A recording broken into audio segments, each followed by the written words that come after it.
Moje ime je Dino Abazović, dragi prijatelji i prijateljice, želim vas pozdraviti na otvaranju 4. Otvorenog univerziteta u Bosni i Hercegovini, 3 u Sarajevu, 1 u Banja Luci.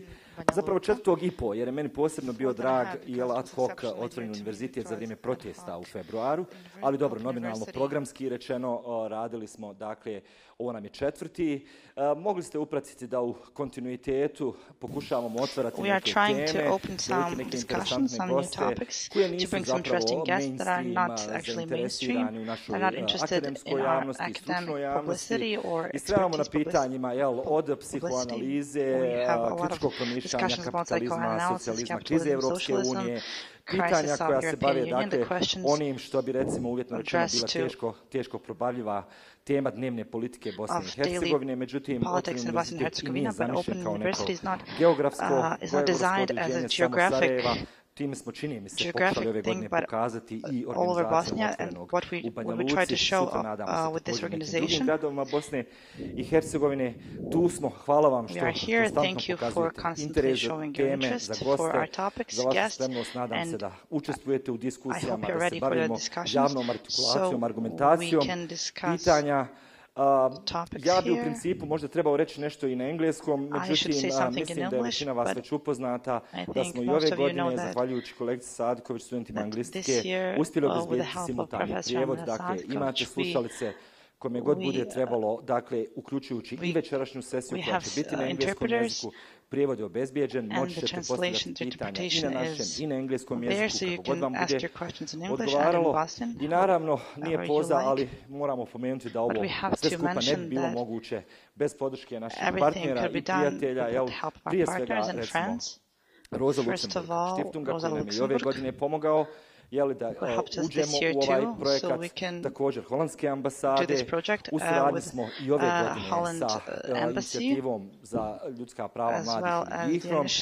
Također tu i Friedrich Ebert Stiftung, tu su naši medijski partneri od portala Tačno.net, preko BH radija, jedan je omladinskog programa radija i tako dalje. Naravno da sam nekog zaboravio, jer ovo je nam ipak malo suviše važna stvar, a svi smo, čini se, prilično željni da konačno program počne. Imate programe na flyerima. You have the programs on flyers, and you probably know the program you've read on our website Igor Stiks, portal.net. Suborac i suprijatelj koji će večeras voditi večerašnji panel. Stiks, who will lead the panel this evening. Hvala, Dino. Pa jesmo, zaboravili smo naravno na nekoga.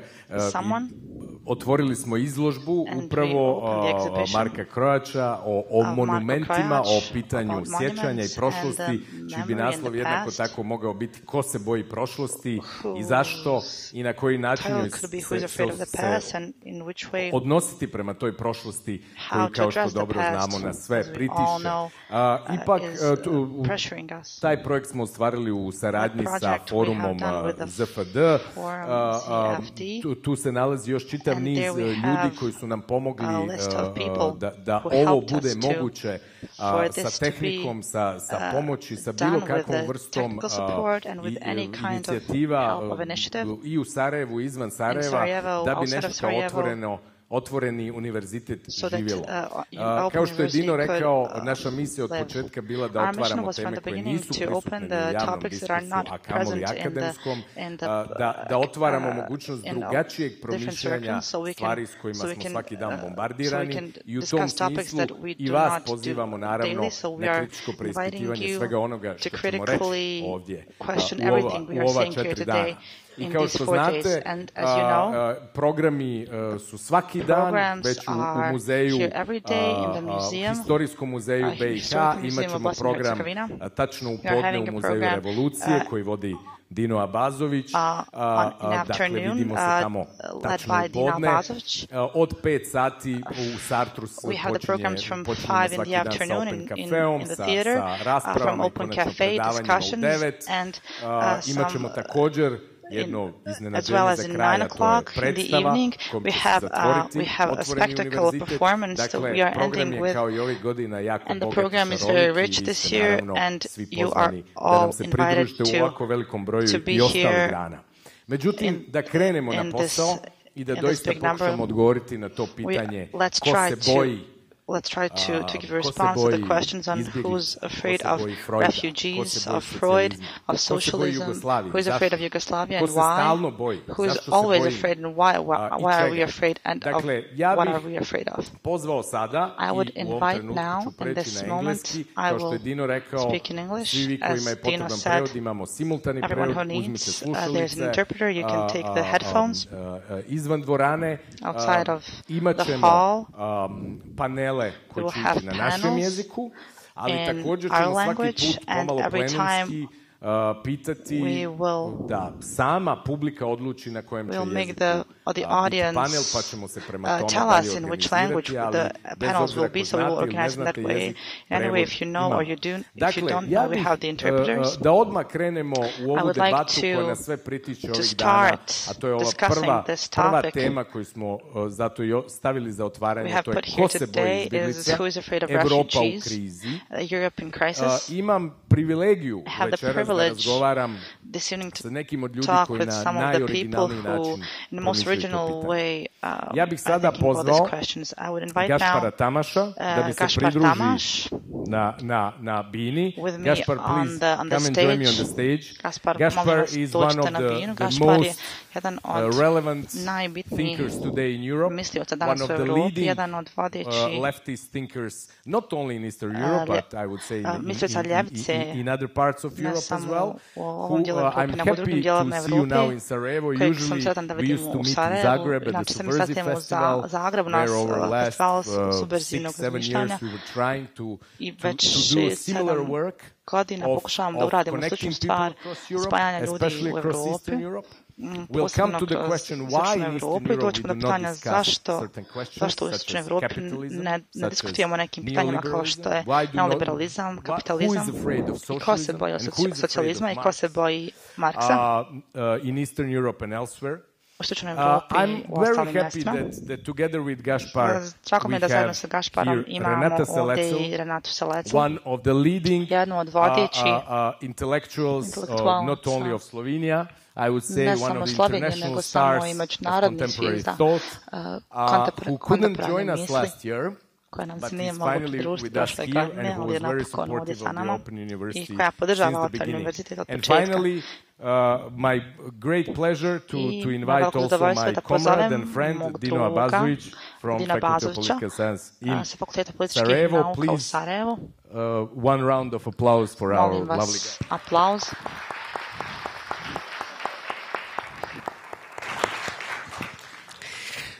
So, without further ado, let's see what is happening with Europe today. And we are underlying Europe, not only European Union, because I guess that we are in Europe here without being in the European Union. This is something that invites us to think about the current situation. We see European Union struck by multiple crises. The crisis in plural. It's a political crisis. We saw it very clearly with what was happening in Greece this summer. We can see what's happening in Portugal.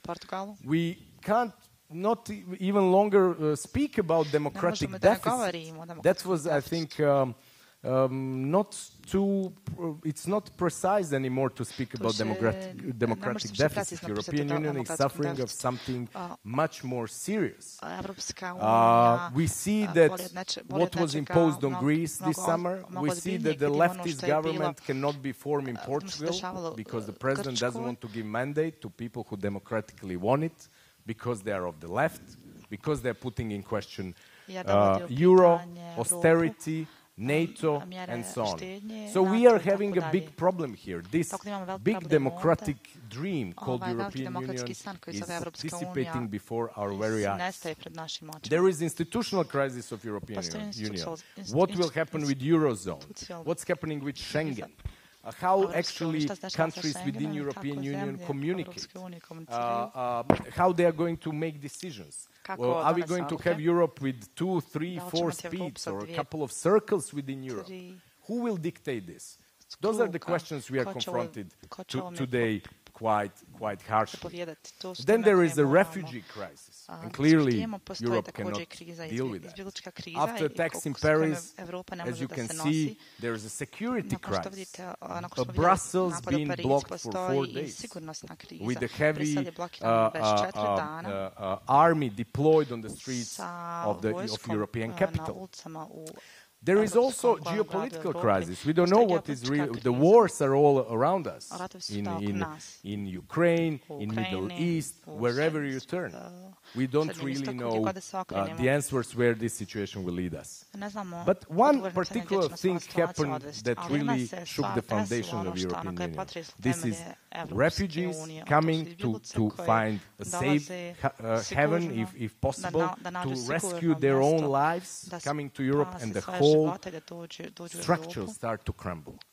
So I would ask Renata, it seems that refugees just demasked this situation, that we are now confronted, if you permit me to say, with the real of the European Union. How you would comment on that? Yes, I agree with you completely that the refugee crisis opened all the wounds which we have kind of neglected to look at. The first question, of course, is how come that we, without questions, followed the United States in all the wars? Because these refugees are in some way our refugees. You know, they are very much related to the wars that, you know, we are still involved and were involved from the start. A very important question that also pertains to Europe now is whether there is still an EU that we sort of believed in, you know, a few years ago, or kind of had a fantasy about whether democracy at all exists in the EU as such. And even more importantly, you know, where is capitalism going today? I'm not surprised that refugees crisis happened. I'm actually even more surprised that it didn't happen before. One of the fantasies in the developed world was that we can have, you know, kind of the ideology of endless growth, you know, kind of the fantasy of prosperity, happiness, choice, only in the developed world, while others will be supplying us with, you know, the cheap products. They were not supposed to kind of fantasize in the same way as we were.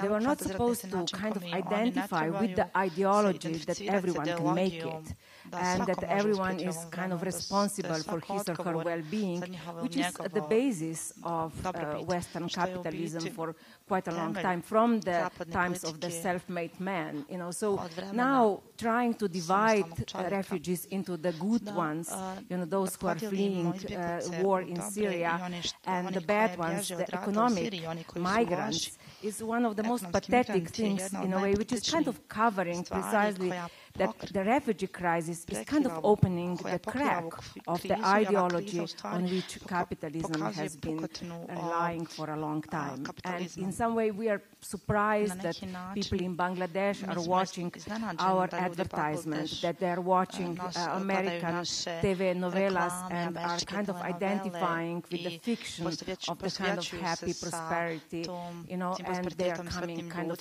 searching for it. It is as if we would like to kind of push them outside, even out of these fantasies.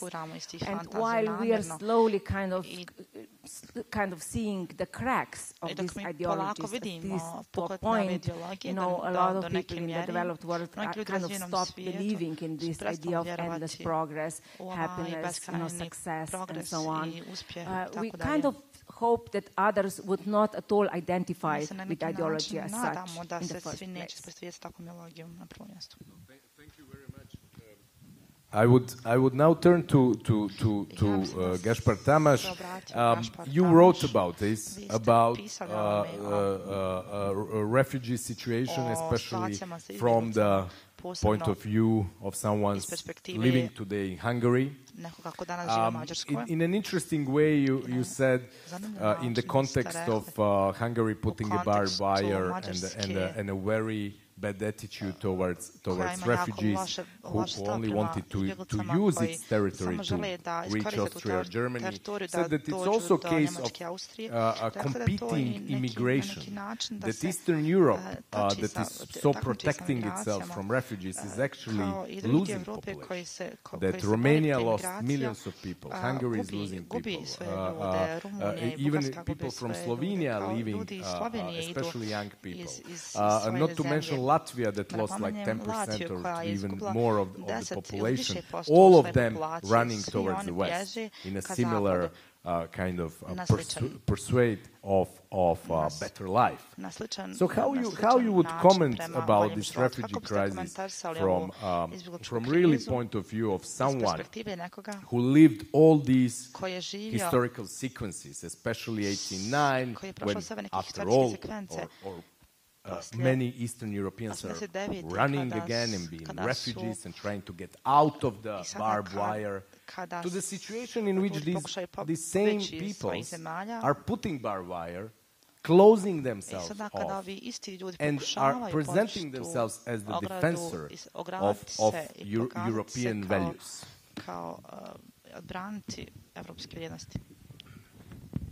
Well, I completely agree with you that the first victims of the myth of eternal growth and of being happy all the time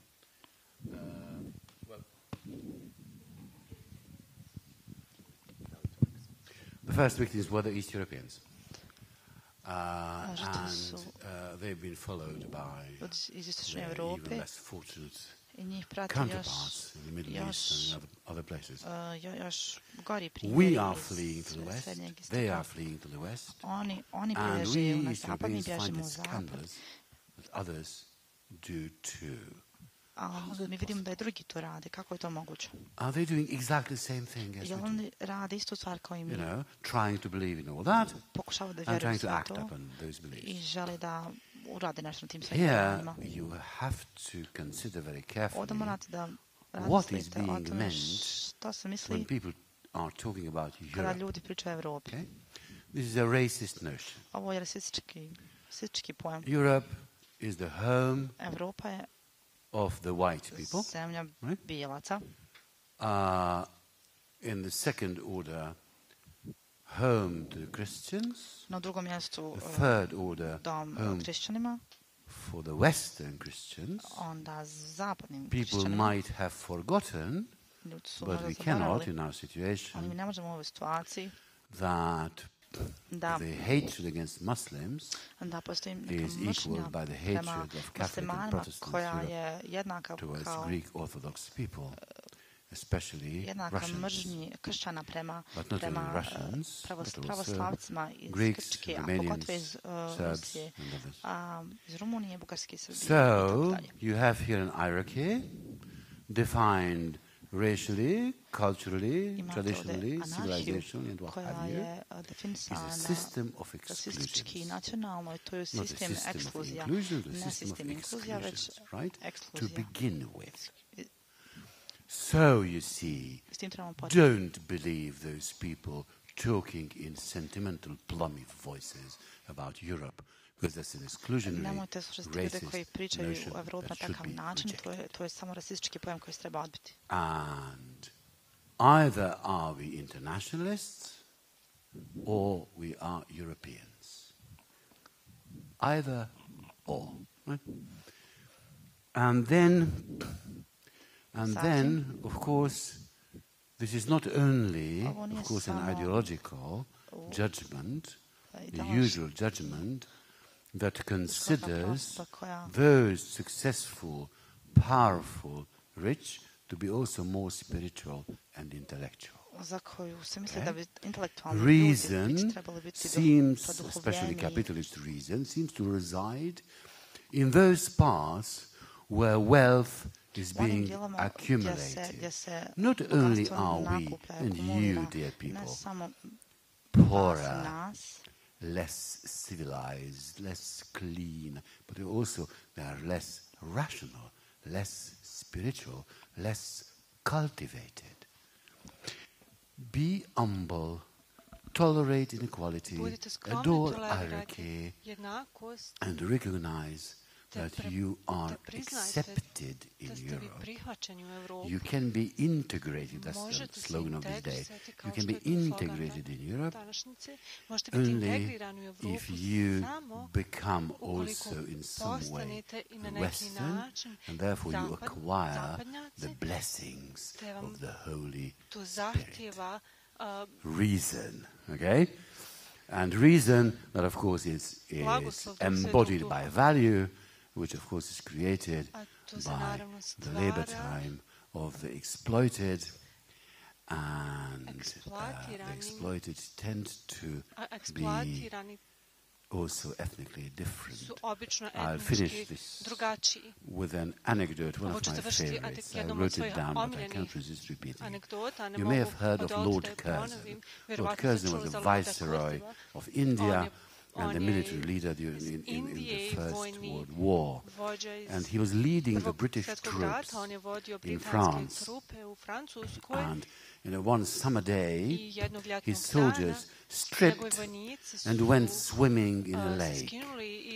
And Curzon writes in his diary that he was looking at these naked young men, private soldiers, and said, I never knew that the working classes had such white skin.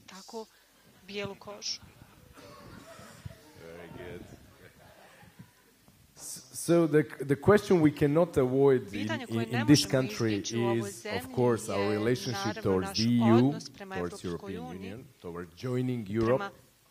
And therefore, I'll ask Dino to comment upon this, because it seems that many hopes are now almost gone. Especially, this seems to be the case with younger people who are observing the crisis in the EU. I know many people who, after what happened in Greece this summer and what EU did to Greece, became very critical of the EU.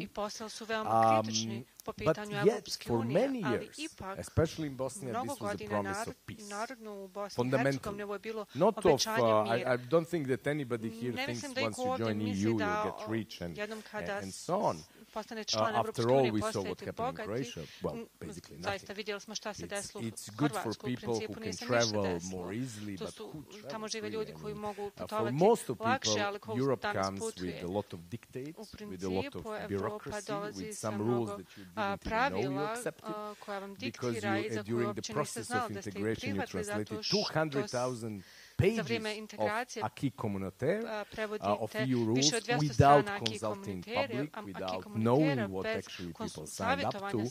And then, of course, people were very surprised in Croatia when they lost their shipyards, when the medical centers are closed down because they do not enter EU statistics, rubrics, and so on. So things are quite problematic on this front. And as we said, we want to critically examine this.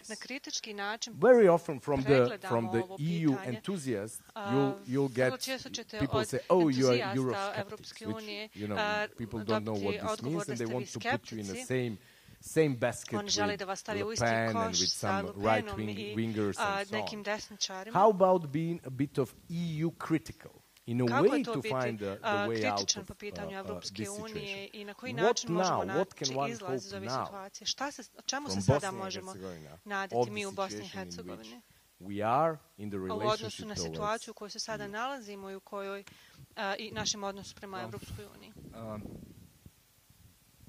I think I'm going to start to say that the kind of the majority of people didn't so much surprised with all these things, having in mind the kind of heritage we had of the EU interventions during the bloody war in Bosnia and Herzegovina, and these things, and in a way that so-called EU actors at that time in a way show really incapable of dealing with the situation. So to say, I'm I tako nisam sigurna da je ovo artikulirano na ovaj način, ali rekao bih da nismo bili iznenađeni i to nije iznenađenje. Zato što veliki broj ljudi ovdje zna ono što je Gašpar rekao, a što se odnosi na neizgovorenim zahtjevima za europskom kulturom, a koja se nameće ljudima koji nisu iz Europe. Mislim da ljudi u Bosni i Hercegovini, ali i u ostatku bivše Jugoslavije ili istočne Europe, mislim da ljudi razumiju da ne samo kroz šengenski režim i nevjerovatno poniženje između ambasada država Evropske unije, mislim da je Jose Casanova rekao da je Evropska unija set neizgovorenih zahtjeva, kulturalnih zahtjeva koji vode porijeklo od kršćanskog nasljeđa Evrope.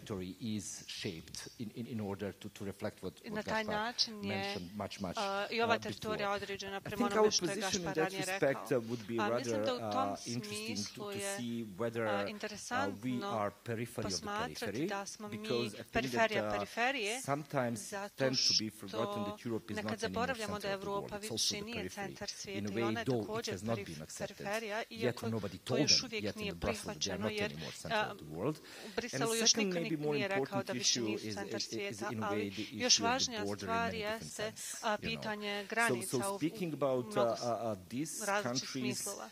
As usually euphemism that has been used, transitional countries, vrlo though često no se one said koristi where u we are ovom, translating na ovim to, where is the teritorijama end of se the koristi transition.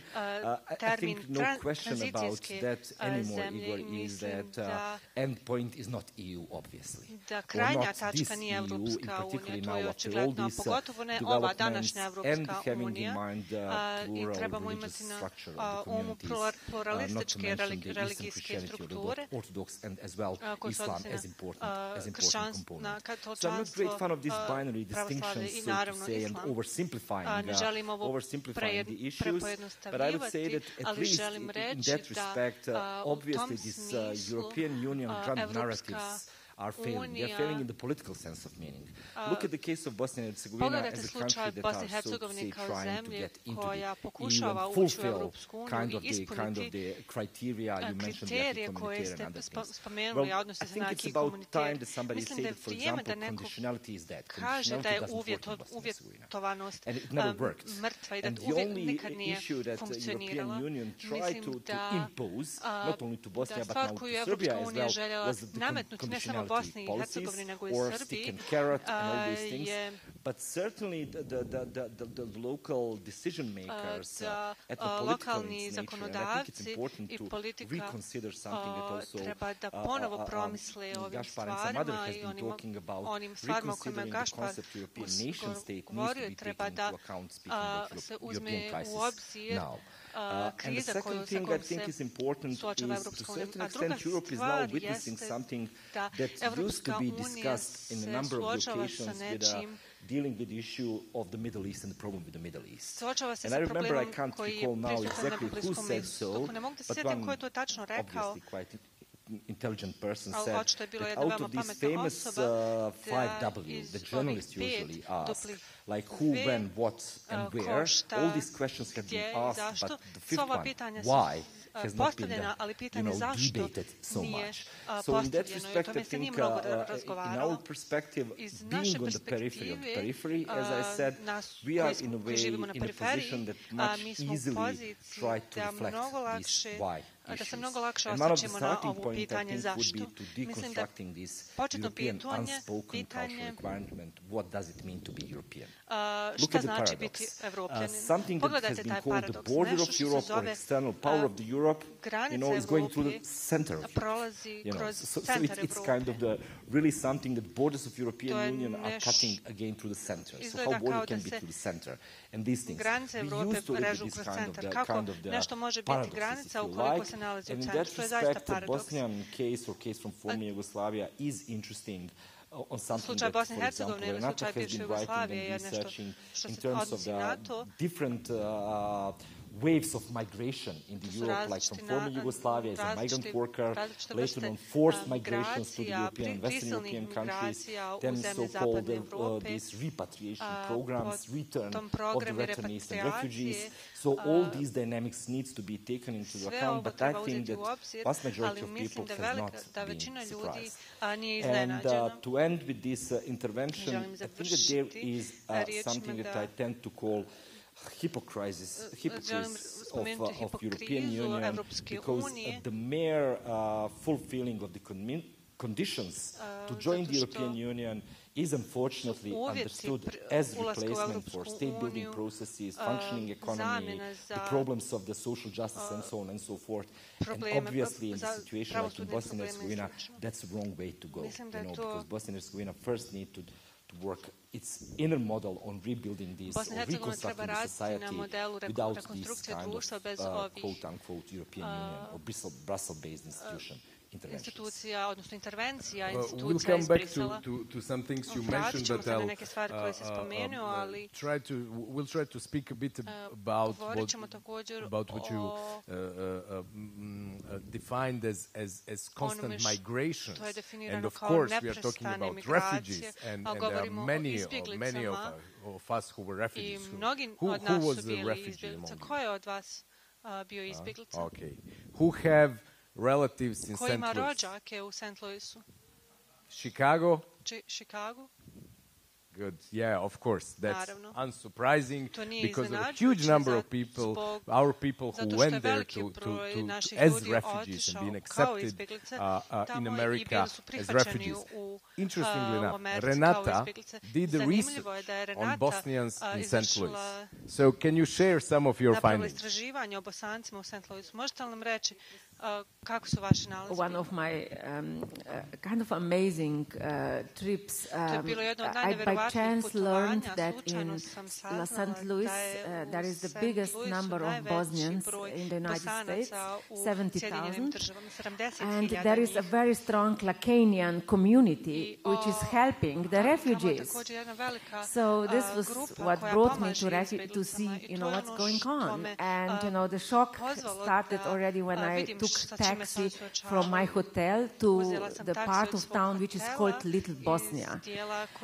My driver didn't want to take me there. This black elderly man was incredibly angry when I said I want to see Little Bosnia. He said, why do you want to see this awful part of the world and these Bosniaks who are just profiteering here, they are living much better than I'm living, I have to work 3 jobs and they have these big houses and they are rich. And then he said, and I was actually during the war in Bosnia as part of the NATO troops. And now, my salary or pension is much lower than what they are getting from Social Security. So when he finally brought me to Little Bosnia, there was nothing he was talking about. The houses are decrepit and the streets are empty. There are these little restaurants which kind of look from the 70s.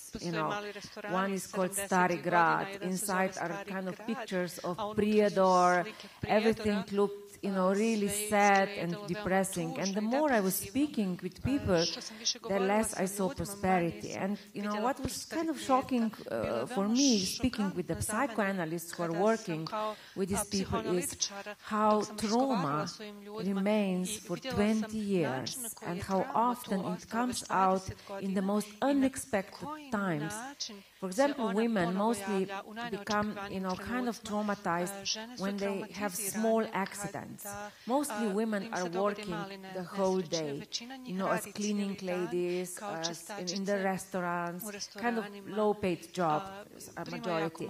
And then maybe they have a small accident, or, they have a fall or a car accident. And in these moments, usually trauma emerges. Trauma related to the past, to what happened to them at the time of the war, which they didn't talk about for 20 years. And the psychoanalysts economists were also talking about, a number of men who are going back every year to Bosnia, searching for the remains of their lost children or other members of the family. And talking to them, for me, another surprise was how much they believe in the DNA. That maybe finding a little kind of biological remains of their, lost children or parents or whoever will help them come to some kind of a closure, as we say, in a kind of a psychotherapeutic way when they are dealing with their losses. So for me, the shock to see these refugees was really to see, about the fantasy they had and still have about Bosnia. The kind of the stories of the past, which are glorious, the past that didn't exist, as such a beautiful past, desire to go back, but for a lot of them, inability to go back. There aren't houses, there are no villages where they can return, while at the same time their children are much more integrated in the societies, but in many families, children are also becoming a little kind of cruel beings towards their own parents. Because a lot of the time it is children who speak English well, and they have become translators for their parents early on, which gave them a particular kind of a power in the family. So they were able to become masters of their parents, and of course some of them were abusing this new kind of a high status that they had. Well, thank you very much for sharing this, because I think it puts a lot of light on the lives after war and the lives of refugees and immigrants. But you also mentioned a lot of fantasies, and just to pull it to more collective level, I will, there's one anecdote. I'm not sure if it's true. I use it in one of my articles, but people say it's true. That there is, well, actually there are two. They're both coming from Sarajevo under the siege. One was that probably people know here that there was, there are bombardments and cities being destroyed, and there's one old guy going around and asking people and say, does Central Committee know what's happening? And the second one is that they ask a citizen of Sarajevo what she thinks about Berlin, the fall of Berlin Wall. And it was also during the war, so bombs are falling around and so on. And he said, well, yeah, it was good, but the problem was that it fell on our heads. So I want to ask you, because you witnessed these events from Budapest and all these promises of 89, of course 89 was much more important in Hungary, in Poland and so on, in Berlin. Less here, I think. But we got the worst of this. But there were still these fantasies about joining capitalist class. A fantasy that we're going to keep everything we had from socialism. So first, democratic elections. We're going to keep free health. We're going to keep free education. We're going to get free apartments. We're going to have our jobs, and we'll have even more. We'll be like them. We'll be able to buy things that we have to go now to buy in Trieste or Vienna. That's one question. What happened with that fantasy and how it was possible to generate?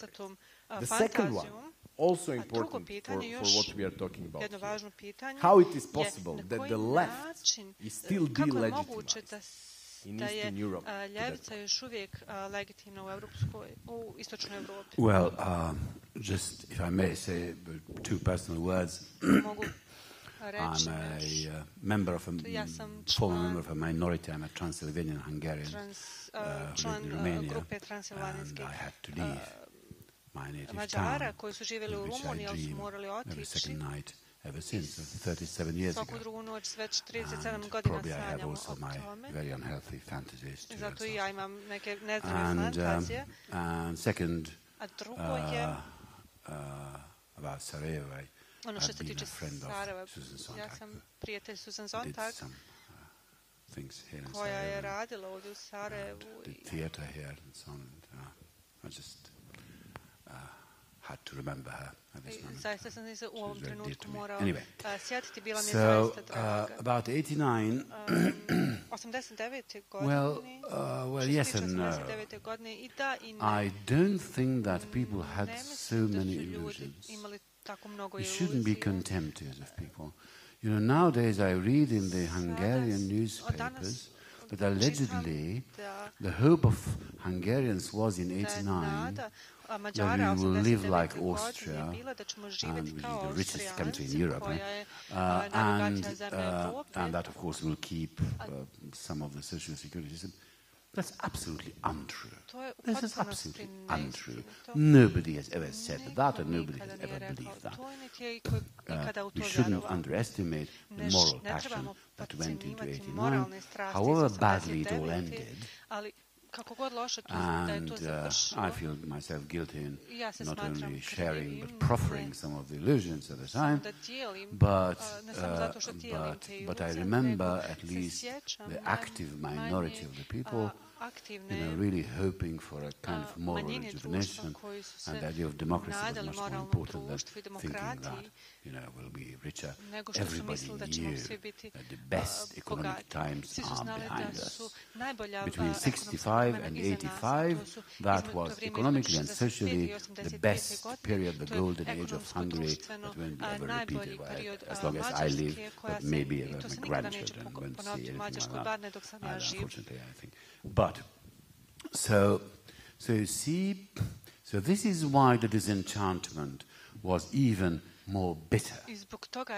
Because a lot of moral passion went into it, and not only are we poorer, more dependent on economic processes and so on and so forth, but instead of living in a cleaner, purer, nobler and freer world, we live in a snake pit.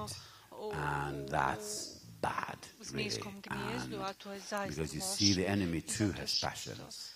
The passion of oppression, the passion of pride, the passion of success, the passion, what I called in the essay of mine, the passion of inequality. Inequality is as strong a passion as its opposite.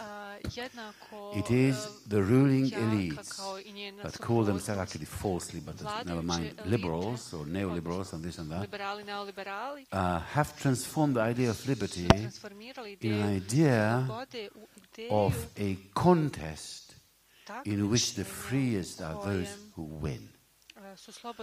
And therefore, not only misfortune and human tragedy are a part of the human existence, but also those who lose are even humiliated from a moral point of view as being less intelligent, less successful, less flexible, less quick, less intelligent, less spiritual, less rational. So we live in a society in which the usual inequalities, usual oppressions are doubled by moral humiliation never seen before, right? So that's really terrible, and people suffer of it, and they feel humiliated. As I told you before the conference that I gave a speech in the deep Hungarian provinces where a pensioner who used to be a lady, who was a worker in a textile factory, commenced her question saying that we little people, and I said, would you have said that when you were 30? But you are just a little woman. Why am I little? Because I'm on the stage and you are in the auditorium. But I'm sometimes on television and nobody's heard of you. Maybe you are a much better person than I am. Why should you be little? Why should you agree with your person? You're not little. People are accepting, but this acceptance is not happy acceptance. Of course, it's doubled by bitterness and jealousy and hatred and envy. We live in exceedingly unhappy societies, and they should be acknowledged, at least out of human sympathy. And, so why is the left delegitimized? Exactly for this. Because it seems that the left is taking the side of the unintelligent, of the unfortunate, of the poor, of the ugly, of the uneducated, of the ungainly, of the ugly, of those people who are slow and who won't ever be admired and desired. Okay? So we are unfashionable. Well, long live proletarian revolution. Okay. If it is indeed to be on the side of these people, well, let's. It's not new. It's not a new idea. You know, it's the idea of the Gospels. It's very simple.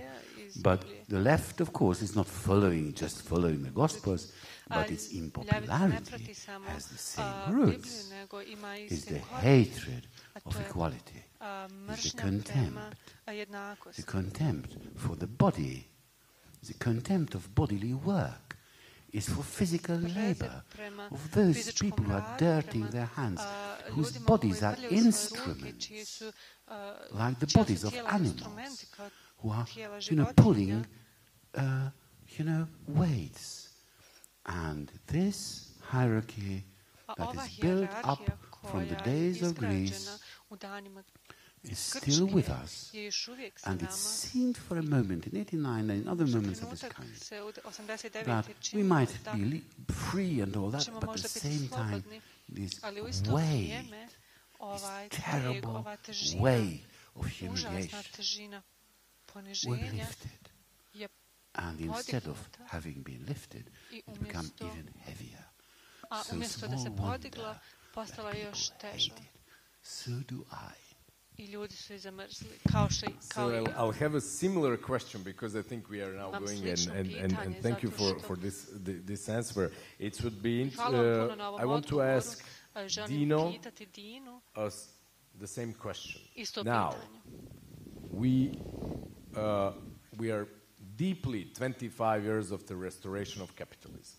Many feel the things we just described. Many are lost. Many are losers of transition.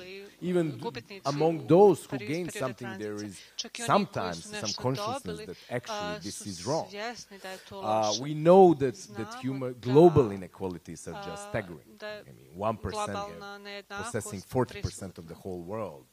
8% of people are possessing 75-80% of the world's wealth. Funnily enough, many of people here in socialist world who do not have anything to eat or are very poor these days would count among these 8% because they have flats that they got during socialism, which will put their assets above $100,000, for instance, regardless of the fact that they have nothing to eat. So you can imagine how unequal this world is. And we all have a sense this cannot go on. Of course, we have also a very painful sense of shortcomings and even brutalities of real socialism. Every country in a different way. Some people, many liberals, would say there was no democracy, this was lacking, it was a one-party system. More leftist critics would say it was not true socialism, they failed to bring us what they promised, and so on. But still, in spite of this, the ideas of equality, as you say, of progress, of emancipation, of equality among sexes, equality among people, internationalism, all these beautiful things that I learned as a kid and somehow still believe, which is a proof that indoctrination works, are seen as non-legitimate, even dangerous. How you would comment this as a professor of sociology and political science, and someone who is constantly in touch with also younger generations? Yeah. Good question. To je veoma dobro pitanje. Kako da počnem s tim? Let me try to put some context into that. Pustite me da pokušam to staviti u kontekst. Ono što je veoma važno za primijetiti je da ono što ste spomenuli u uvodnom dijelu je da symbolically the fall of communism were not so strong in former Yugoslavia as it was in some other so-called Eastern Bloc or Soviet Bloc dominated countries. I think that we have a heavily under-researched period of late 1989 until basically 1991 when war started. And in that respect, I think that after the first elections, the loss of the at that time this Union of Communists and so on, and the failure of the election were not cathartic enough in a sense that it could be compared to the, let's say, removal of the Soviet soldiers from some of the countries, including the Hungary and so on and so forth. So that particular moment, I think, is something that we need taken strongly into account and compare it to the very violent dissolution of the country. That's the one thing. However, some of the research that has been conducted in so-called working title lessons learned after communism or non-learned after communism whatsoever, said that what we lived, and I think it's in a way in line with what Gaspar has been mentioning, is a number of the people in former Yugoslavia, referring to the, at least Yugoslavia, socialist Yugoslavia, lived in a situation of a very specific kind of social conformism, in a way. You know, the social envy was very present in a different way, no matter of the official ideology and the equality in brotherhood and unity expressed and so on and so forth. I think that one of the key issues was overwhelming and over-present frustration with the politics, and in the politics with a capital P. And in that respect, I think the way how we do this transition of the generations who were submissive to the authoritarian regime, no matter how soft authoritarianism that has been, were in a way worked quite well to these ethnic entrepreneurs who basically hijacked the narrative of wild nationalism and so on and so forth. So in a sense, when you are asking me why or to what extent this heritage of the left ideas has been, even if you like, expelled from the public space and so on and so forth, was basically, I think, reflection of the inability of people to articulate what's really something they are looking for. So I wouldn't say that, I would rather say that this is, the left narrative is scapegoating a narrative in former Yugoslavia, at least in Bosnia and Herzegovina today, in a way that this is most easily attached to something that those who are actually having the all economic, political, and all other mechanisms in their hands, those who are really creating our superficial reality that we are living now, we're basically using in order to provide us with a narrative that it shouldn't be different, that this is a way where we must live, and this is something that we are going to with little adjustments and so on and so forth. But what I find is the important element, again, is an entirely different network of subcultures, different network of the volunteer network, different network of the volunteers. Just look, for example, the situation that is happening now with this, let's say, crisis, with refugee crisis, and how the whole set of youngsters and youth groups from all former Yugoslavian countries were working together in order to assist, to work with these people and so on and so forth. Although knowing in advance that we are a transitional country and that none of these refugees, even in their wildest dream, would like to stay here, you know. So the way how this solidarity were worked there and the way how they are addressing this issue, I think has been proving something that this collective we were cracking in many different ways, including this narrative that you has been mentioning. So a final word is about the generations that are basically in transitions. And what really struggles me these days in particular is that often in the local narrative you would have a kind of the sympathy of the people with the pensioners. You know, and there is always something that is kind of addressed in the issue that, okay, youth in Bosnia and Herzegovina or former Yugoslavia is rather apathic, they don't move, but pensioners are becoming kind of the more progressive, so to say, or something. So I have a problem with that, because those who are today pensioners, that we are kind of having the sympathy for them, were basically 25 years ago those who were basically deciding on our future. So in that respect, don't take me wrong, I have the pensioners at home as well, but they are not the ones who I'm necessarily looking very sympathetic, having in mind what have been doing 25 years ago. So in that respect, you know, I think that we are not opening all these things, but that's a kind of my first reaction to I think what you have been asking. You mentioned 2 times today conflict between state or institutions and society, and you put many hopes into society as such, against the political institutions or existing institutions. I want to ask something that we cannot avoid, I think, Renata, here, because we have to either we'll see whether you're gonna completely clear all these stereotypes about Slovenia and Slovenians, or it's going to create even bigger mess. So people would say, you know, what is happening in Slovenia?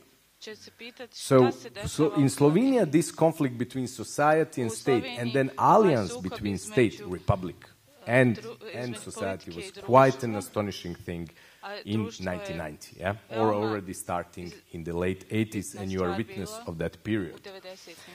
Maybe I'm wrong, but I would see something that happened to Slovenia is also destroying our last illusion that it was possible to get out of the whole mess without consequences.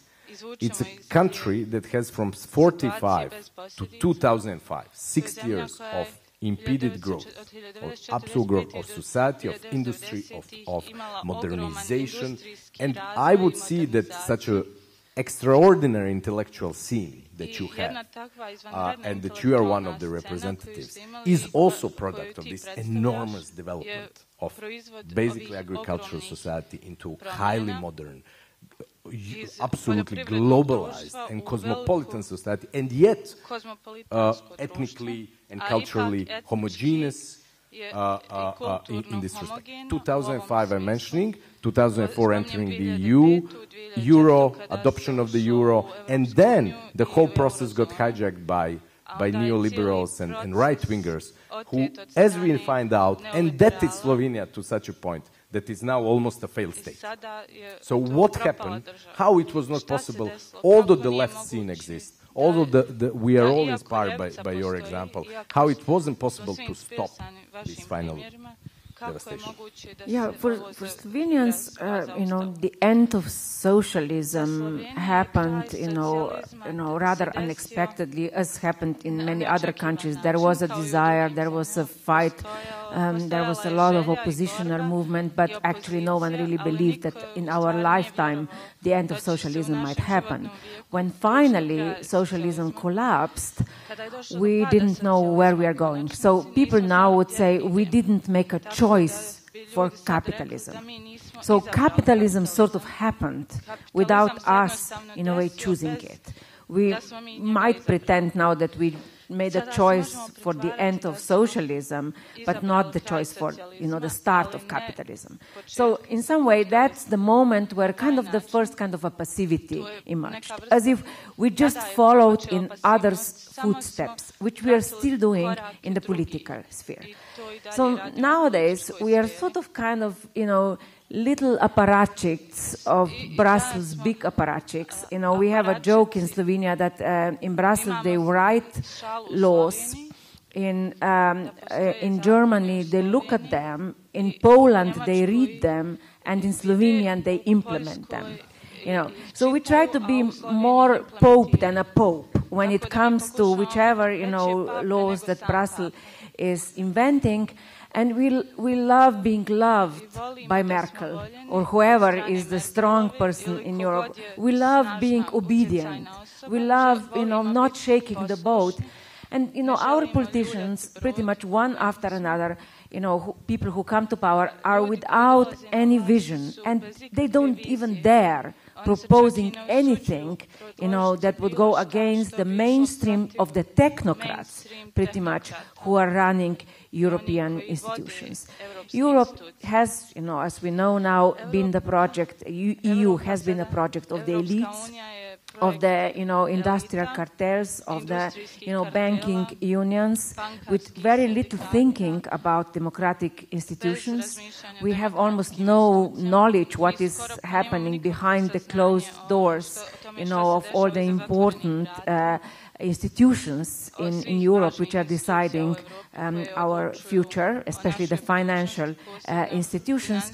And another thing that Slovenians were a little bit surprised of was the type of cruelty that, kind of happened in our society when the doors were finally opened for kind of, capitalism that, of course, a lot of them envisioned would bring prosperity. And, cruelty is kind of a homegrown cruelty. And that's where, the trauma really resides.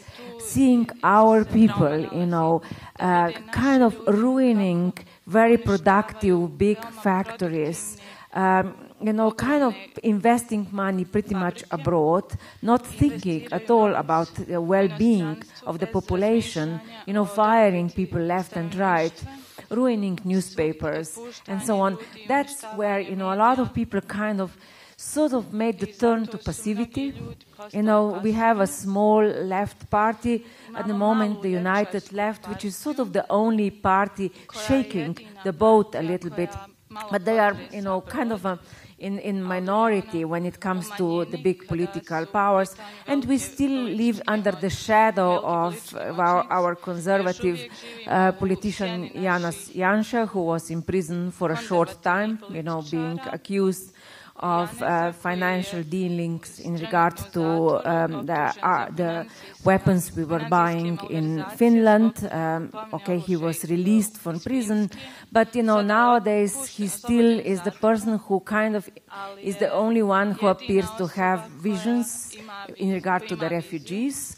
His unfortunate idea is that the West should start training the men coming from Syria so that they would go back to the country and defend their country. I don't know which part of the forces they are supposed to join there. He didn't say so. So his latest vision is that we should only accept women and children and kind of create like military camps where we can help the Syrians kind of help themselves so that we pretty much send men back, So he appears as a kind of a statement, with very, very particular vision of the future. And the very unfortunate thing is that in midst of economic crisis, where still we are kind of losing energy debating gay rights, which, was one of the things that the United Left secured. They passed a very important law which united the rights of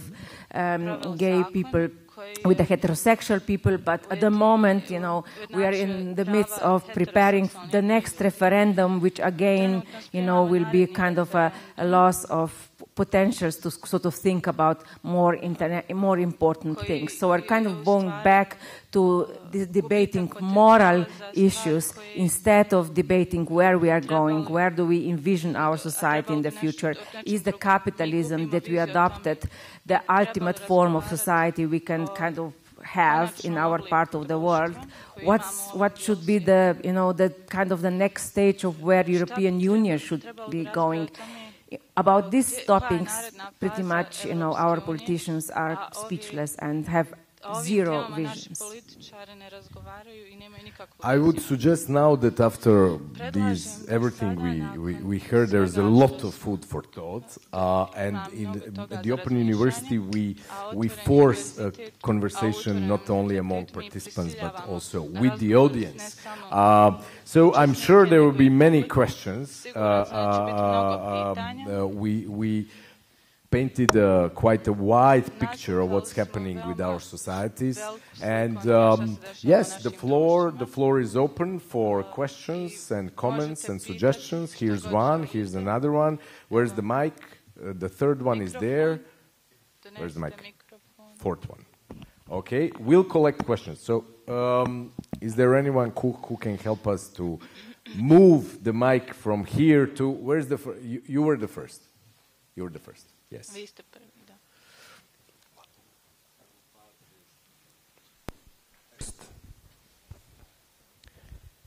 Okay. Good evening, everybody. So, this is loud. As I understood, this was about migration, so refugees. I would like to point my question towards that. So, what do you think was actually, how did it impact the relationship between Croatia and Slovenia once Slovenia closed the borders? Also, Merkel stated that closing the borders, so if Germany closes borders, it means resurrecting the conflict in the Balkans. So I wanted to see, what is your somehow vision of the situation if the EU closes its borders, like now we can see Sweden is actually thinking of closing it totally, Germany too, and if all these refugees are actually stuck on the Balkans, especially in Serbia, Macedonia, what does it mean for all of us? Like, what is the situation going to be? Okay, you'll think about what, well, let's collect, yeah, and then you'll think what you want to. So we have, this was one, here was the second one, yes?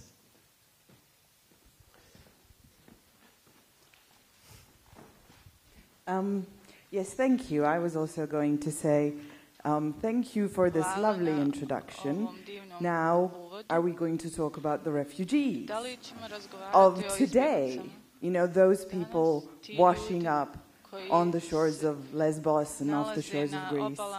And my actual question, isn't this what we're doing? Because to me, it's very reminiscent of 1992 in the EU, in the nascent EU of the Maastricht Treaty, and in relation to here, except we are now Europe, aren't we?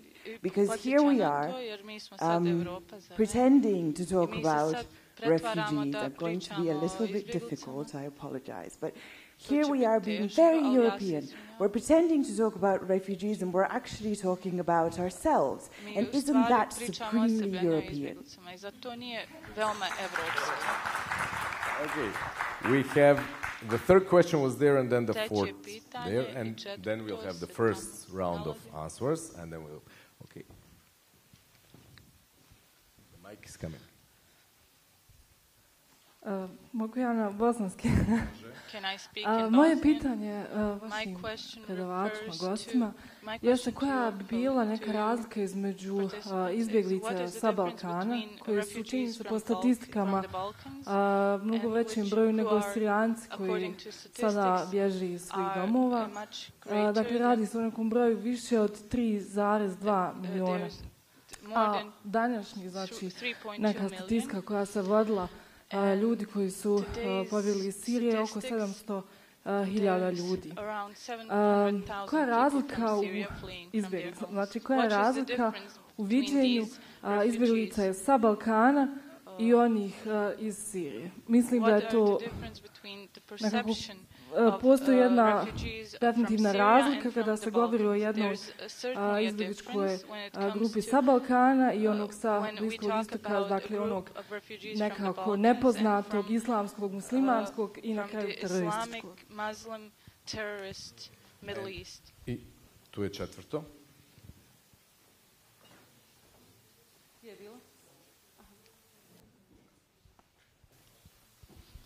Good evening. I won't be talking about migrants, but I would like to ask, and just to add up on what Ms. Salacel ended your speech, or your answer, was about the values, and it went through the whole conversation, the values of modernity. So the first question would be, I guess, to all the panelists, should we agree that we need to revive modernity and values of modernity in order to move on, and what form this revival should take? Okay, I don't think it's very fruitful if we say that you should talk about something else instead of something. It is true that, it is quite true that a lot of thought went into what was happening to ourselves. Which doesn't mean that any of us here didn't spend last year doing things about refugees and so on. So let's be fair, even to us. Okay. What I would emphasize, I come from a country of the political regime of which is savagely opposed to the European Union, and I cannot say it's any better than ultra-loyal Slovenia. It's about the same, veoma se only protivi worse. Evropskoj uniji, što je drugačije, I don't think potpuno really drugačije od that Slovenije. nation-state solutions have proved themselves more to rješenje superior than federal solutions. The whole thing seems to be kaput. You know, both federal solutions and nation-state solutions. You know, it seems that the present-day versions of contemporary capitalism are all incapable of solving something that they have themselves produced. And you see, when you witness such things as I have, that 83% of the Hungarian population, according to the latest polls, are demanding even stricter measures against the refugees, while 2 persons have given refugee rights this year in Hungary. 2 people. Tens of thousands have applied. And you see, here, there's been a huge humanitarian movement that is one of the best things that's ever happened to the city, that had no political project of its own. That, which is not its mistake, it's the mistake of others who couldn't join and do something about it. So there was no movement left or whatever that would say, yes, let's accept at least some of these people in our countries. And don't close the borders. Don't close the borders. You know, Hungary was the first to do this brutal thing with offense, imitated since by others. And there's no resistance. There's no resistance to this because, indeed, the concepts are lacking. So, if you indeed consider that there is a deep cleavage between human rights and civic rights, to put it in a classical terms, that indeed the possibilities of life are not available to those who are citizens, that means if you make a difference in the whatever community you can find between people who are worth to be citizens or not, well, that's the definition of fascism. Okay? Now, so this is what we are facing now, what I called post-fascism, because it doesn't need dictatorial or totalitarian forms. It doesn't need it all. Nevertheless, the basis for discrimination survive or are revived. And I think, so that's the evidence, that without profoundly changing our own societies, we cannot help others because we have no power. We have no power, no agency, no possibility for action. And so you see, when now I'm very happy that nobody has until now even pronounced the word terrorism. Oh, maybe, but even I mentioned it only in inverted commas. But of course, this is a very successful ploy. I don't have to go into that. So, what is already happening here? Yes, one of the most dangerous things is upsetting the Balkans and reviving the old cleavages and old conflicts. It's very dangerous. It is very dangerous, especially because those people who try to pass through these countries to a safe haven of some kind will be somehow involved in these conflicts, and everything can be destroyed. So the fears are very reasonable. There are things we can be afraid of. And what would be indeed necessary, and I'm right, and I agree with all the questions here, should be to create politics, and very quickly, now, a politics that would be able to help discriminated people, be they citizens or not. The refugee problem doesn't obliterate the Roma problem. The Roma problem doesn't obliterate the gay problem. these things, economic exploitation exists throughout all. So the states in which we live are simply not only incapable of solving the problem, but they are part of the cause. I think that this is one of the situations, very unfortunately, in which partial solutions, against which I have nothing, just don't seem to be possible.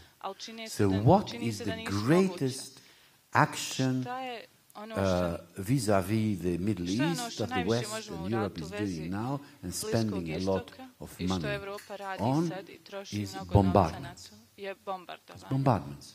It's military action. Of the 250,000 victims of the Syrian war, only 10% were killed by the Islamic State. 10%. The rest were killed by other forces. And so, you know, this cannot be tolerated. And indeed, we are so weak. You mentioned that you have this small party, there are other small parties and small groups everywhere. We are simply already late. So the existence of an East European and East-South European left is as necessary as bread. A force must be formed that can help these things.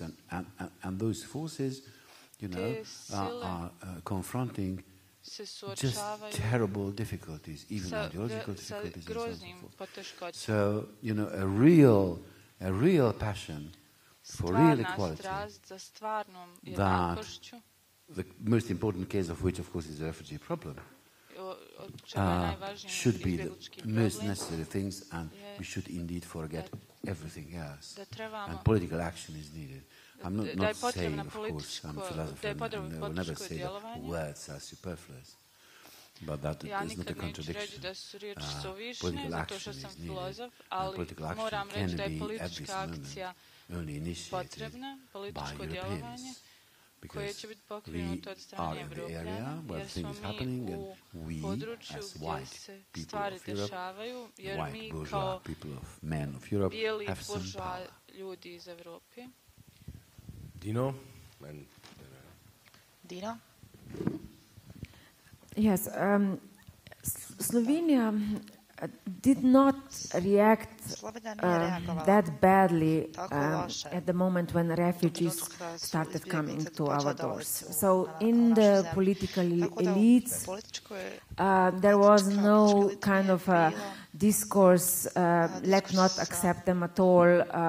There was also willingness in the political elite to accept the proposal of the quotas.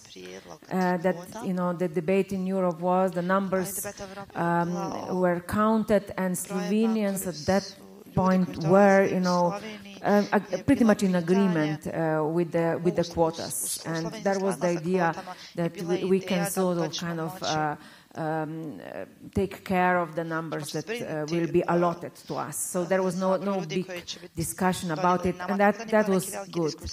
There wasn't also quite a lot of hatred towards the refugees. There was a bit of disorganization, quite a lot of disorganization on the side of the NGOs. You know, a lot of people were helping without kind of a control over how this help is happening. There was quite a lot of solidarity among people, you know, bringing things to the refugees and so on.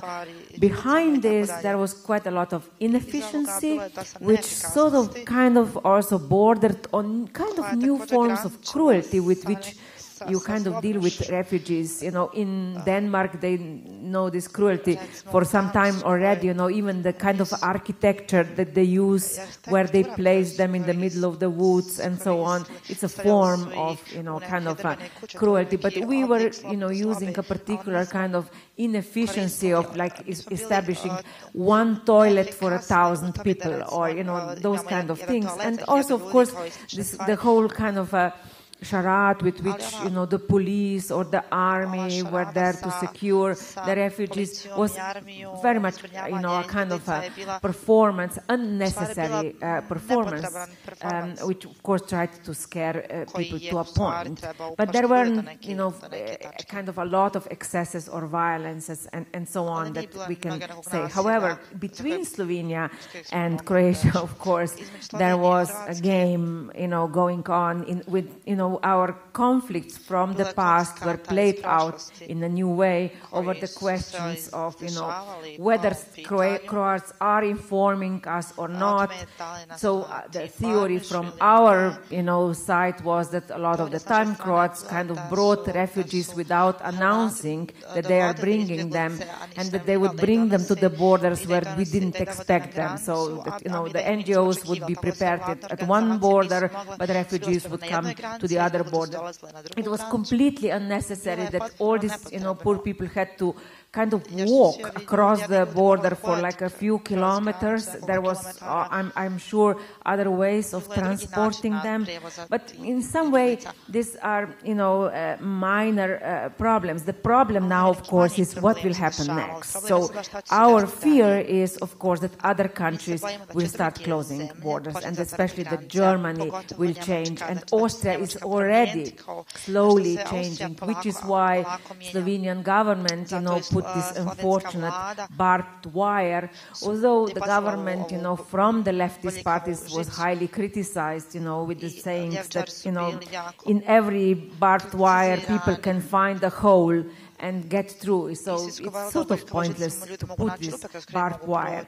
Now to the question about Bosnian refugees in the past, situation then was different. We very much identified with the Bosnian refugees. We felt that we were the lucky ones. Our war was 10 days long.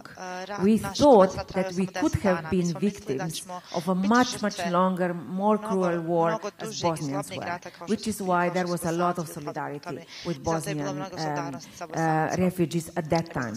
Unfortunately, the state was very slow and still is slow in, fully granting these people, the state rights to provide adequate housing. So the refugees who were educated were able to integrate themselves fairly quickly, while people who were not are still living in the margins of our society. The last question was about the values of modernity. Yes, I agree with the proposition. I think we have to go back to the ideas of modernity, about the human rights, equality, democracy. All those things are pretty much pushed on the side in contemporary society. Well, I think we more or less exhausted the number of this question, but in brief, I would say that to the question of difference between refugees, so to say, to 1990s and now this one, I think also the geography played quite an issue, because the war here was still at that time considered as a war at European territory in a certain sense of meaning. So all the time the shifting of the notion what the Europe is at that time at least had this overlapping between the Europeanness of the territory and of the value and the culture, if you like, and so on. However, the concept, as you have been mentioning, about the Syrian or Afghan refugees, not to forget about those as well, because it's not only the Syrian issue, but it's also about Afghanistan issue, and so on and so forth, and some others exactly, is something that is quote-unquote considered as a non-European geopolitical issue, and so on and so forth. So it might be also the notion of religion there, but I think it will take us too much and too long to get now into this concept of being Islam as a significant other. That's, I think, a rather story. But I think that the most relevant question here, or at least something that struggled me quite a lot, is now the reconceptualizing my understanding of your question about whether we are European in the sense of how we are behaving on this panel. Well, yes and no, honestly to say. In a way, yes, if you consider that in a way of autistic understanding of speaking about us. But however, particularly for Bosnia and Herzegovina, I think it is about the high time that we start to consider ourselves as a subject of research. Because I think we are too much into the discourse of explaining everybody else about around us, including the EU and America and Syria and so on and so forth, and we do not really pay attention how we can be self-reflective and where are we standing into that position. So to the question who is afraid of, I'm also reading the subject of the story is we are afraid of. And in that respect, trying to answer that in a way, as Gaspar put it at least, is there any way that we changing our understanding and our position into that in order to address the issue of also the European crisis and refugees in the crisis?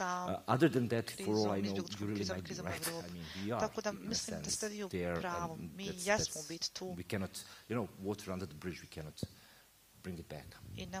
So we have a few more minutes, so it's a chance for you to ask some more questions, but please be brief, and the answers will be also brief. But yes, the floor is yours still. Now, who was first? I think you were first, then you. Third, okay. One more? On this side? Okay, we have the fourth one there. Did you get the mic? Aha, okay. Very nice of you too. Thanks. Yeah, I mean, more than a question, I would like to make a statement of, the problem of refugees that somehow it even became like some sort of fashion. I mean, where are these refugees coming from? Because, I mean, it's not only like Syrian refugees who are trying to go into Fortress Europe, but people, for instance, coming from Libya or from Iraq or from Afghanistan, which are, let's say, failed experiments of the West, while Syria was one case in which the West was not much that involved, just arming the opposition movements, and, those arms ended in hands of the Islamic State. Not even to say that the fact that there's a lot of people, for instance, from Eritrea trying to come to Europe, and they are completely forgotten because just Western military policy just forget about them. So I think also one of the biggest challenges of this refugee crisis is the fact that, I mean, who is going to get in and who is going to get out depends much more in the failure and the success of the military and the foreign policies of NATO and the West in general.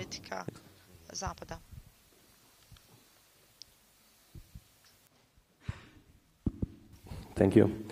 I'm Giuseppe, I'm from Italy, and so I'll just try to reconnect to the migration problem. Okay, being from Italy, I know that Italians were migrating and they didn't stop, even when the Italian society developed. Because if we imagine the Italian boom in the economy between the 50s and the 60s, migration didn't stop there. Migration went on until the 80s. So even if we imagine now that all the countries in Northern Africa, Middle East, Central Asia will start to develop very fast and all the problems are solved like magically, for all the 20 or 30 years people were still coming to Europe. So we know that this is not a crisis, it is just a change in the paradigm, and this is a process, and the process will go on and on and on. So sooner or later Europe will understand that and migrants will come and will arrive. So my question is, if we imagine now this moment of this barbarian fascistoid defense of the borders that Europe has. Now it's geographically, but we can imagine that in let's say 10 years, 5 years, this fight for the borders would be not geographically, but within society. And so I point, for instance, at citizenship, and now citizenship rights within Europe will be the new border, and we will have really high differences in society between first-class citizens and second-class inhabitants of the country. I'm pretty sure that Igor Stiks would like to talk about it. I don't know if the rules of the discussion agree that. Okay.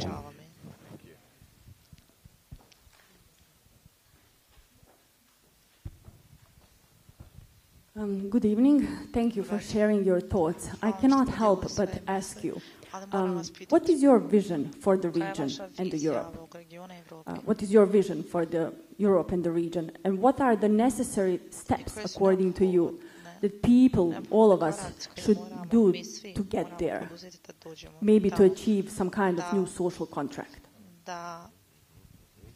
More difficult questions coming. The time is running up. Here's the fourth question.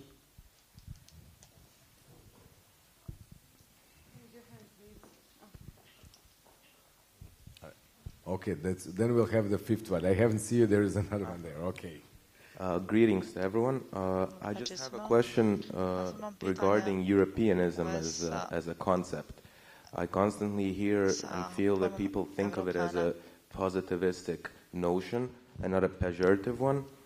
And I would ask the panel if they would agree that Europeanism by default is the everlasting notion of the age of empire, and that from antiquity all the way through monotheism, through feudalism, the Industrial Revolution, the rise of the nation state, fascism, globalism, everywhere where we are now, is the result of this undying need for Europe as a continent, as an idea to jump and, orgasm on the idea of empire. I mean, the United States as some distant star that we all consider is the main problem and the main reason for all of the world's worries right now, is a European proxy, culturally and historically. It's a white, Protestant, Anglo-Saxon former colony that is, after Rhodesia and apartheid in South Africa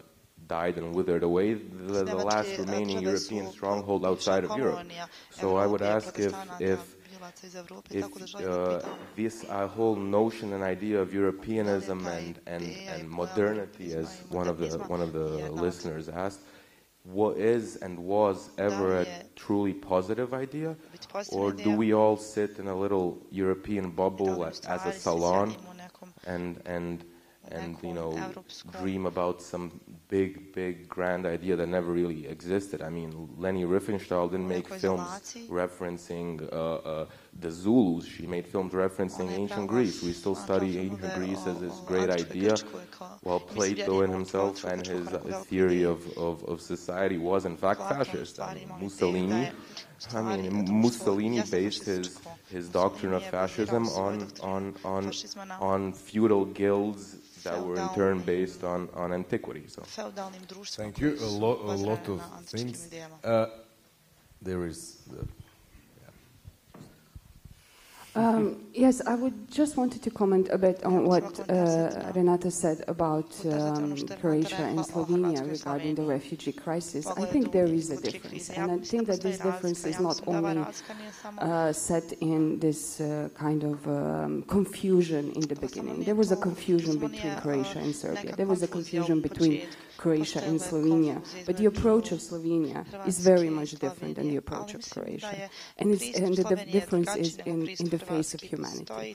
In the sense that I had a privilege, you might say, to actually enter Slovenian refugee camps, to enter Dobova train station and Dobova refugee camp, and also the ones in Croatia and the ones in Slovenia and so forth.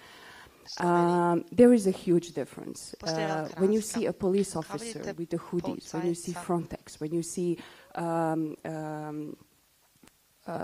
army with long rifles, and not a single smiling face, or at least a normal face, regarding the refugees, and you see a huge militarization which is enacted in Slovenia, I think it's a huge difference with what happens in Croatia, at least from what I have seen, being on the field for various times and seeing the refugees. Also, one other aspect that I think we haven't heard on the panel is actually regarding to what happened in Paris and the terrorist attack, or however you call it, the fact that we have now this state of exception, we have this state of emergency, we have France, who is now declaring 3 months of state of emergency. We have the fact that they can change laws in a matter of days, that they can go into people's houses, that they can do whatever they want on the concept of state of the exception and state of the emergency. I think it's a very important concept to discuss about regarding the whole situation in Europe, and especially the refugee crisis. What does it mean for us? What does it mean for the European citizens? Also, another thing that I think Tamas mentioned, and I think it's very important, and on which maybe the European left can try to do something, is this fact that we have enormous amount of volunteers on the field who are showing this real face of what we would like Europe and European concept to be, a humanity face. And I think this is very important. If we fail to have this kind of pan-European response towards Greece, this is an opportunity to have pan-European response to refugee crisis. So, a lot of questions, a lot of topics. You can choose on which you want to concentrate, and we have to be short. Yes, actually the European idea is not so old. Empire wasn't really exercised in the name of Europe. But yes, but on the whole, you're quite right with what you suggested. But I'll choose two things. First, what you said about the state of exception in France. This is an extremely dangerous, as we all know, extremely dangerous step. It's not only in France, actually. We have a state of exception in Hungary regarding refugees, but that gives fantastic rights. And actually in Hungary now, it is the Socialist Party that is proposing the enlargement of these exceptional measures and to, enlarging the army and so on and so forth. So it's the whole parliament with the exception of a few 3 or 4 independent MPs who are against the militarization and the secret servicization of the whole state and so on and so forth. And other places too. And so this is, of course, shows perfectly well what is the constitutional system of the model nation state in the European Union worth. If this can be done, and now it has been done, so we see, that shows that whoever believes in the solidity of this constitutional system based on human rights and whatever is crazy. We should not and could not believe in those systems because it has been proven that they can be transformed into military dictatorship from one day to another. These constitutional systems failed, as they failed in the 1920s and 30s. Well, the situation is not as bad, but, And second, of course, the question, the basic question that you asked, and it would be cowardly not to address it. Even if my reply is bound to be unsatisfactory. Some very modest proposals. First, East European solidarity. We should know each other better. I was a week ago. I was in Bratislava, which is 1 hour from Budapest, 1 hour and a half from Budapest by train. And I've been twice in my life in Bratislava and 18 times to New York. Right? And I'm sorry, I do apologize. But this is what we were like. This is what we were like. And the solidarity between East European and Southeast European nations, and at least beginning with ourselves, on the left or whatever, is more necessary than ever. And we should at least try to represent our own regional interests, at least. One thing. Second thing, the difference constructed between EU and non-EU members on this continent is unjustified and should stop. Either accept everybody or, blow it all up, because it's not acceptable. There's inequality between member states and non-member states based on nothing at all. So these are very minimal things, but at least this. Okay? And thirdly, I don't think that capitalism is any more tenable than it was held to be in 1847 by two authors who wrote a short little book about, you know. And it has not been more acceptable. It has been as destructive as it was predicted. It may be, but that Syria is not the fault of the West. Možda Sirija nije I'm not an ethnicist or a chauvinist enemy of the West.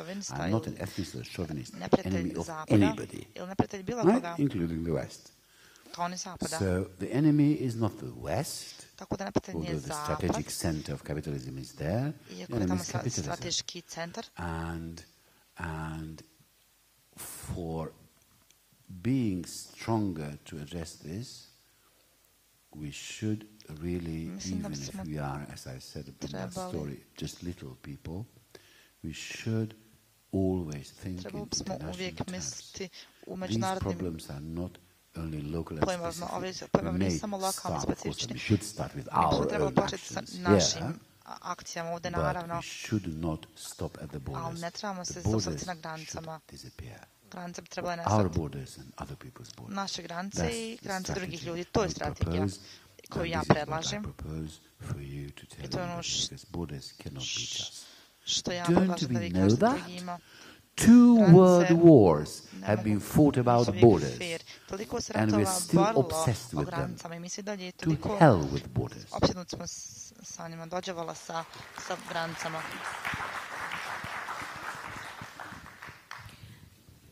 One of the biggest fears in Slovenia, even before the last week's talking about the small Schengen, was that there is actually coming the end of Schengen. And that's why Slovenia sort of kind of guessed before this discussion even started that this is what is in the air, and that's why I think again we try to be more of a pope than a pope, and our ideology was that we are defending Schengen with the police, with the military and so on. In the society there was a lot of opposition against the use of the military in the camps. And unfortunately, you know, the parties which were fighting against it did not succeed. The other unfortunate thing is that we know very little what is happening in the other parts of the Balkan refugee path. When we know very little what is happening in Croatia, which is why I am grateful to the lady telling us that the situation there is better. I'm very glad to hear this because pretty much our journalists are not, you know, going to these camps, and nowadays, unfortunately, they also are not allowed to go into Slovenian camps, which is why in the near future we might learn less about what is happening inside of them. So far what we get is the information pretty much from the NGOs who are speaking about chaos, and the last information, of course, is about the inefficiency of all this military police apparatus. Almost a quarter of a million people passed Slovenia in this last couple of months, and our police took 30,000 fingerprints, which appeared, you know, very low number. Of course, we were counting now the fingerprints because we hope to protect ourselves, you know, from future terrorists. So again, we want to be the most obedient little country in European Union. In regard to where the European Union might go in the future, I hope that there will be, you know, discussion about enlargement and, you know, the lack of borders, as you mentioned. I very much agree, and I very much hope also that we will kind of start discussing, you know, democracy as such.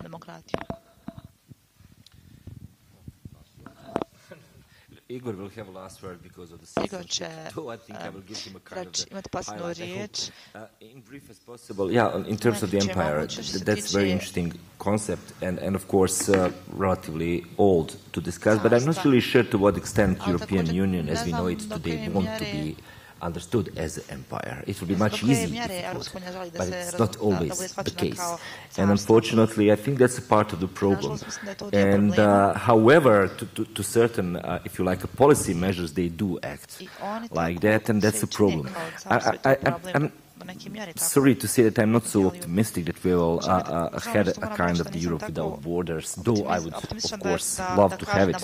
And in particular, if not borders like one behind the other, at least to have them one above the others. That would be much better. But in terms of the region, I would opt, if the processes continue as they are shaping now, at least that we remain something that is known as a corpus separatum of the European Union, because I wouldn't really be happy to enter into this shaped machinery of capitalism as Tamas has been speaking about, and this supranationalism in terms of the regionalism that we used to have, I think have a number of the potentials which is going beyond these traditional confines of the institutionalism as Brussels would like to see. So in that respect, I think we have a kind of the common agreement. And in terms of the state of the exception, I think that's an extremely important issue that Ines brings, that she's not here, and the way is to what extent and why it has been triggered.